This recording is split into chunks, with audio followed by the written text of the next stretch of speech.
एक छोटे से गांव में जहां लोग साधारण जीवन जीते थे, वहां एक बूढ़ी महिला रहती थी जिसका नाम कमला था। कमला गरीब थी और उसका एकमात्र सहारा उसकी छोटी सी झोपड़ी और एक बाग था जिसमें वह सब्जियां उगाती थी। गांव के लोग उसे बुढ़िया कहकर बुलाते थे और उसे देखकर हंसी उड़ाते थे, क्योंकि वह साधारण और बेकार समझी जाती थी। कमला के पास एक खास चीज थी जिसे वह बड़ी गहराई से संजोती थी। एक पुरानी लकड़ी की पेटी। यह पेटी उसे उसकी माँ से मिली थी और उसमें कुछ पुराने कागजात, एक टूटा हुआ आईना और कुछ पुराने सिक्के थे। गांव वाले इस पेटी का मजाक उड़ाते थे और कहते थे, बुढ़िया का खजाना, यह पेटी उसके साथ कब्र में जाएगी।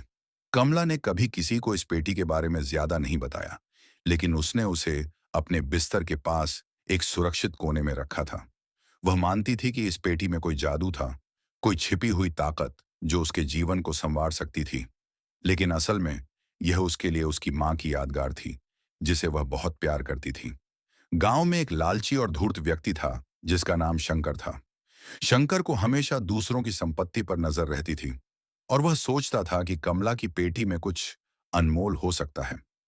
उसने कई बार कमला से पेटी खरीदने की कोशिश की, लेकिन कमला ने हर बार मना कर दिया। एक दिन शंकर ने कमला को बहलाकर पेटी देखने की कोशिश की। उसने कमला से कहा, बुढ़िया, तुम बूढ़ी हो गई हो और यह पेटी तुम्हारे किसी काम की नहीं है। इसे मुझे बेच दो और बदले में मैं तुम्हें कुछ पैसे दूंगा जिससे तुम आराम से अपनी जिंदगी बिता सको। कमला ने शंकर की बातों को सुना और उसने धीरे से कहा, यह पेटी मेरी माँ की आखिरी निशानी है। इसमें पैसे नहीं हैं, लेकिन मेरे लिए यह अमूल्य है। शंकर ने बहलाने की कोशिश जारी रखी, लेकिन कमला ने साफ मना कर दिया। शंकर ने हार मान ली, लेकिन वह बुढ़िया के खजाने को लेकर और भी लालची हो गया। कुछ समय बाद कमला बीमार पड़ गई। उसकी हालत बहुत खराब थी और वह जानती थी कि अब उसकी जिंदगी ज्यादा नहीं बचेगी। उसने गांव के सरपंच को बुलाया और अपनी अंतिम इच्छा जाहिर की।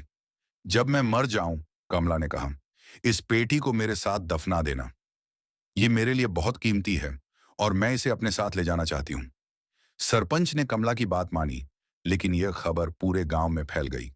शंकर ने यह सुनकर सोचा कि उसे कमला की मौत से पहले ही पेटी चुरा लेनी चाहिए। उसने एक योजना बनाई और रात के अंधेरे में चुपके से कमला की झोपड़ी में घुस गया। लेकिन जब उसने पेटी खोली तो उसमें सिर्फ पुरानी चीजें मिली, कागज, आईना और सिक्के। शंकर को बहुत गुस्सा आया। वह सोच रहा था कि उसे खजाना मिलेगा, लेकिन उसे कुछ भी नहीं मिला। वह पेटी वहीं छोड़कर चला गया। अगले दिन कमला का निधन हो गया। गांव वालों ने उसकी अंतिम इच्छा का सम्मान करते हुए उसे और उसकी पेटी को दफना दिया। कुछ समय बाद शंकर ने सोचा कि शायद उसने कुछ चूक कर दी होगी और वह कमला की कब्र को खोदने का निर्णय लिया। जब वह कब्र खोद रहा था, गांव के कुछ लोग उसे देख रहे थे। उन्होंने शंकर को रंगे हाथों पकड़ लिया और उसकी करतूतों का पर्दाफाश कर दिया।